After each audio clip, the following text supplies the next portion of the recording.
In February 2017, the head of state decided that mayors will henceforth be paid. Can we say without any compromise that this salary is a solution to the status of mayors? My answer is no, because that law does not contain everything that is supposed to pertain to our status. For example, the issue of retirement. I should ask you a question. After being a mayor, if I'm no more here, what do I benefit from? Do I just go to my house and stay after serving my people very diligently, faithfully, and then I go back and life ends there? I think it is no. We should be thinking of how, after serving as a mayor, other benefits are supposed to come in. For example, retirement benefits. You have social policy of the government should be capable of making a regime for mayors to benefit from social services like health insurance, like other insurance that are supposed to be benefited.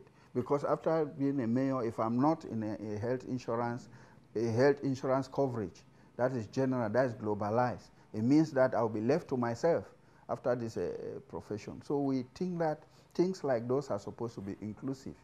They are supposed to be inclusive. The welfare of the mayor immediately after his tenure of office. We have our children, they are supposed to benefit from some social services by virtue of the fact that they belong to people who have a status, a core.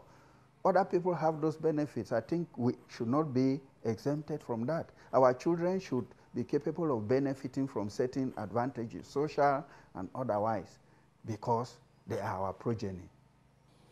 You see, we have been discussing at times even at regional level, because our association has a regional representation, and but most of the time there has not been a synergy as to what actually we are supposed to do as a group.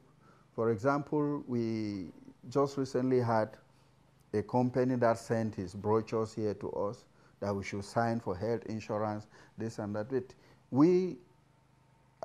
I, for one, I did not find it necessary for me to do that, because there are so many questions that are supposed to be linked to that. For example, if I sign tomorrow, I have just 1 year something for this term of office. If I'm no longer there and I've paid money in that insurance company, what becomes of that money when I'm no more a mayor?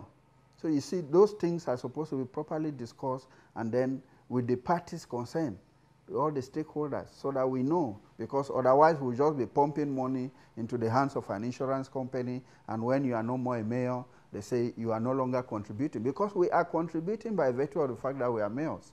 And when we contribute, either the money is deducted from our salaries. If we no longer earn those salaries, from which pool is that money supposed to come from?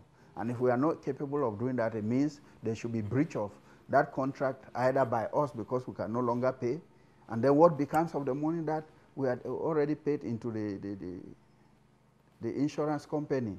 So some of those things are supposed to be properly checked so that we take a decision. The thing came here because that entente has not actually been done. Some of us find it very reluctant to do it because we don't even know how it started. I think it should better be something that comes out from government action. We have CMPS that is taking care of all civil servants and other workers. Why not the mayors being included into that policy, so that they benefit globally like each and every other worker? So that if I'm no longer here, I know that I have benefits that I'm supposed to collect from CMPS, or my children are supposed to collect something from CMPS. I think that inclusion of we elected officials into those kind of policies is very important, because they are national. The law did not take into consideration other aspects that are supposed to be considered with respect to the status of a mayor. For example, there are other people like the parliamentarians, whereby if they go into office, second, the third mandate, then they have the benefit from retirement benefits. That one is not the case with mayors, and some other advantages. A mayor does not have a car allowance as an individual when he comes to office. Other people benefit from such allowances. I think that although we are very happy, a lot still has to be done. We expect that that law should be revisited so that more of those benefits which we are supposed to be due should be included.